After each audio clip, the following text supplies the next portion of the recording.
Hello everyone, exercise 3.3 question 1 fourth part में दो equations आपको गिवन है x upon 2 plus 2y upon 3 equal to -1 और x minus y upon 3 equal to 3।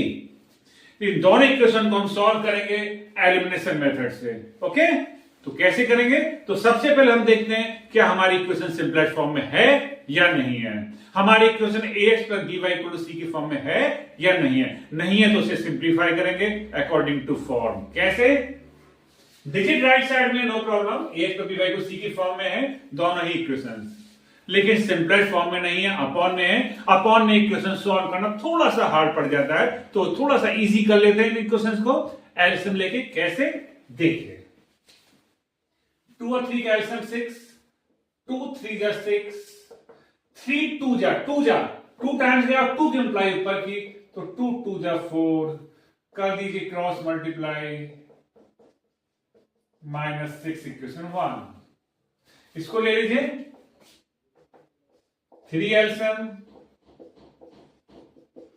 कर दीजिए क्रॉस मल्टीप्लाई 3 3 जा 9 इक्वेशन 2। दोनों इक्वेशन हमने देखी, दोनों ही अपॉन की फॉर्म में, फ्रैक्शन फॉर्म में थी। इसमें एक वेरिएबल फ्रैक्शन में था, इसमें दोनों ही थे, तो दोनों का हमने इजीली एलसीएम लिया। एलसीएम लेने के बाद हमने अब इसे सिंपलेस्ट फॉर्म में कन्वर्ट कर दिया, ax प्लस by को c की फॉर्म में, और ये भी ax plus by equal to c की फॉर्म में। और एक और अच्छी बात होगी दोनों इक्वेशन में, बहुत ही अच्छी बात, कि अब हमें कष्ट नहीं होगा थोड़ा सा। मीन्स क्या मीनिंग है इसका?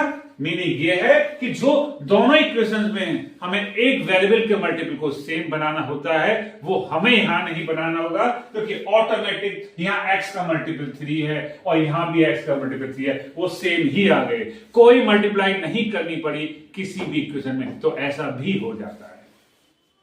अगर y के मल्टीपल को सेम बनाना है तो यहां 4 की मल्टीप्लाई करनी होगी, लेकिन बनाना ही क्यों? जब खुद ही बना हुआ मिल गया है तो बनाना ही क्यों? ठीक है, तो स्मार्टनेस की जरूरत है, वो हमें यूज करना होगा। तो क्या करेंगे? एडिंग इक्वेशन 1 और 2।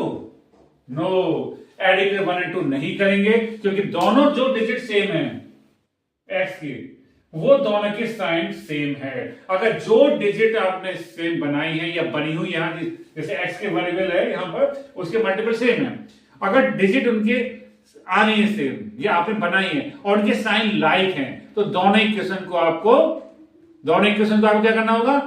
सबट्रैक्ट करना होगा। तो subtract equation 2 from equation 1। Subtract equation 2 from equation 1 कर दीजिए। डायरेक्ट मत कीजिए। 3x minus Y equal to 9, दोनों के साइन चेंज, सबट्रैक्ट में नीचे वाले इक्वेशन के साइन चेंज हो जाते हैं। Plus 3x minus 3x cancel, plus 4y plus y 5y और -6 -9 -15। अब ये साइन जो माइनस था प्लस हो गया और जो प्लस था वो माइनस हो गया, तो इसका विशेष ध्यान रखिएगा, मिस्टेक ना हो जाए। अब y इक्वल टू -15 अपॉन 5, 5 3 जा 15, तो y इक्वल टू -3। तो y इक्वल टू -3। अब रख दीजिए y की वैल्यू उठाकर, हम इक्वेशन किस में रखें?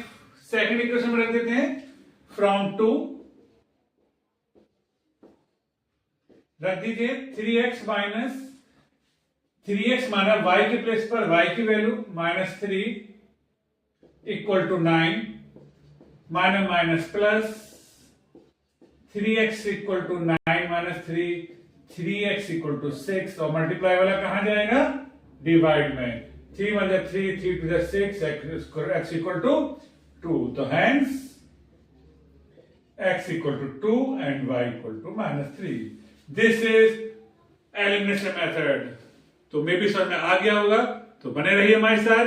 Thank you.